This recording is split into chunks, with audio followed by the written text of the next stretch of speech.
寒い季節になってきた。心と体が激辛を欲している。辛党の皆さんお待たせしました。今日の飯はユッケジャン鍋。焼肉屋に出てくるユッケジャンスープ、あれが好きなんだが、それをそのまま鍋にしてみた。辛いはうまい、赤いはうまい、刺激が欲しけりゃバカになれ。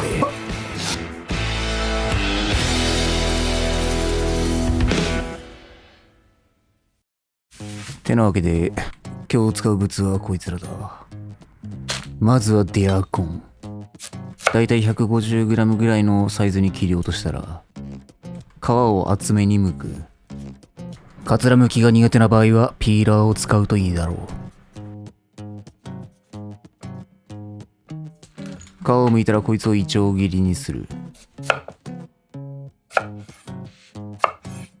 ちなみに今日作るのは鍋なんで、今日使ってる野菜以外にも好きな具材を使ってもらって大丈夫だ。人参、白菜、ニラ、あとはユッケジャンスープによく入ってるゼンマイの水煮あたりか。お次はキノコ。今日は椎茸を使うが、別のキノコでも問題ない。最初に椎茸の硬い部分、石突きを切り落とす。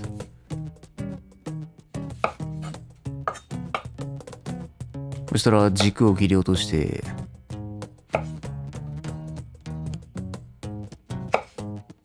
傘の部分は厚めの千切りに。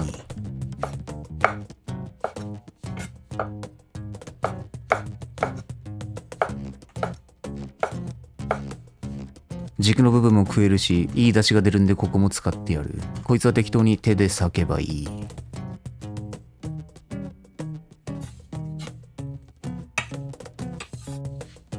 ネギは短冊切りでもいいが、斜め切りにしておくとトッピングの時になんか映える気がする。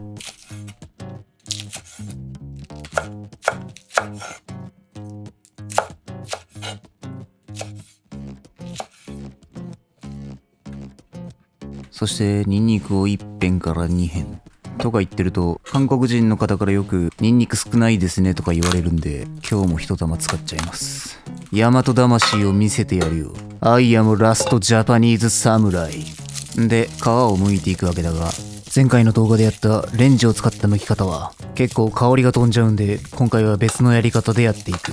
軽く潰したニンニクの薄皮を取り、こいつらをばらしてボウルの中に詰め込む。空き瓶とかでもいい。ほんで何か平らなもので蓋をしてひたすらシェイク。縦横斜めにひたすらシェイク。ポイントは俺のように恥ずかしげもなく全力でやることだ。たとえ誰に見られようが気にせず全力でやるんや。だいたい30秒から1分ぐらいやればいい。こうするともうほとんど皮は剥げている。このやり方だとニンニクの香りを飛ばさずに大量の皮を一気に剥ける。逆にニンニクの香りを飛ばしたい場合は前回のレンジのやり方をやるといいだろう。ニンニクを取り出したら叩き潰して、そのまま切り刻んでいけばあっという間にニンニクみじんの完成や。というわけで仕込みは以上だ。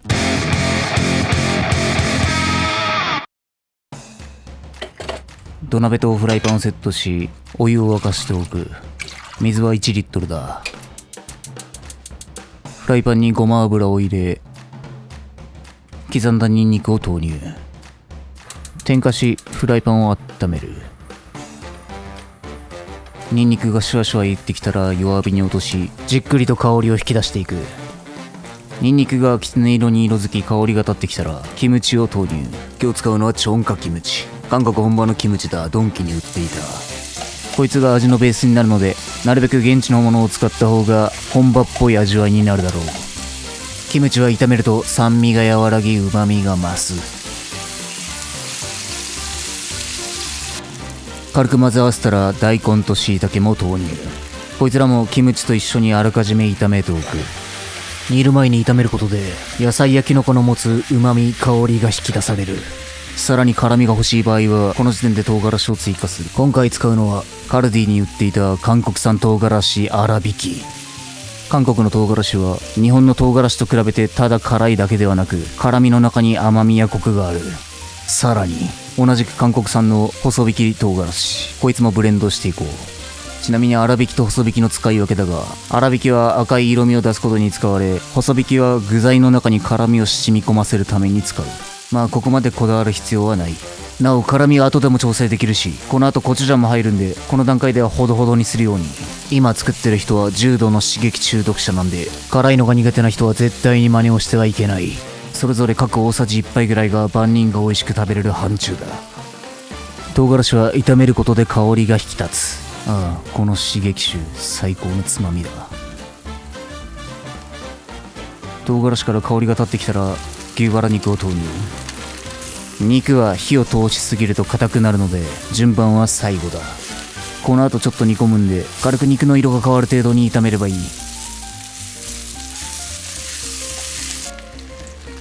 ある程度炒まったらお湯が張ってる方の鍋に具材を移す。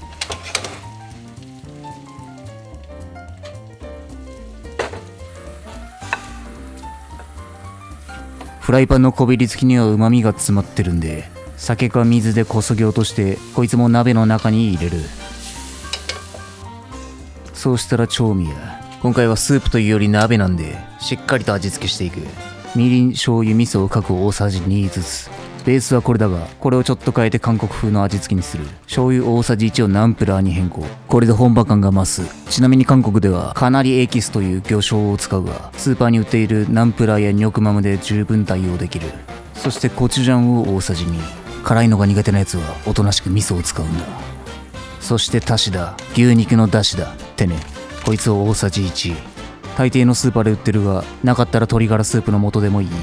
ちなみにユッケジャンは牛肉ベースだが、鶏をベースにしたタッケジャンという料理もある。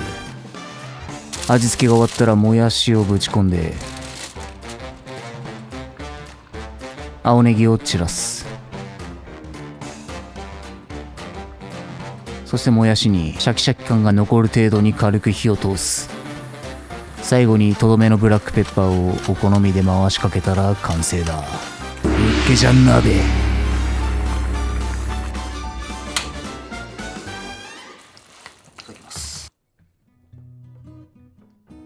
なぜなのか料理してる時はあまり色がわかんないんだが、グラサン越しでもこいつはヤバい色をしてるのがなんとなくわかる。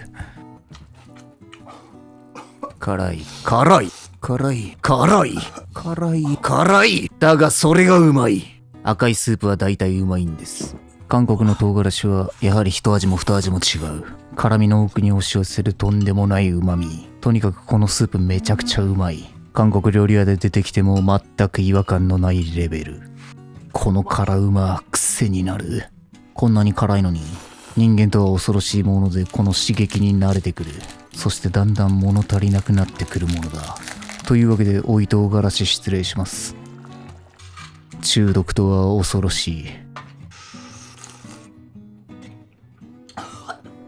この鍋は辛さは自分好みに調整できる。コチュジャンや唐辛子を使わなければ辛みは抑えられ、それでも十分にうまい。体からほとばしる熱、たぎる汗。これ夏だったら確実にやられてた。キンキンに冷えたビールが実に合う。なんてうまいんだ。うめえわ。辛いけど。締めはやっぱりクッパでしょう。ユッケジャンクッパ。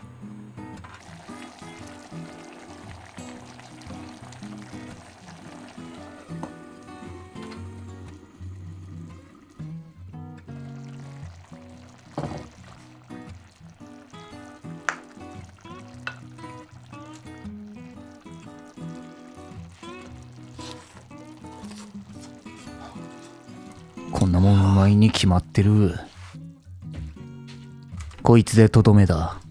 韓国料理にはおなじみチェダーチーズ。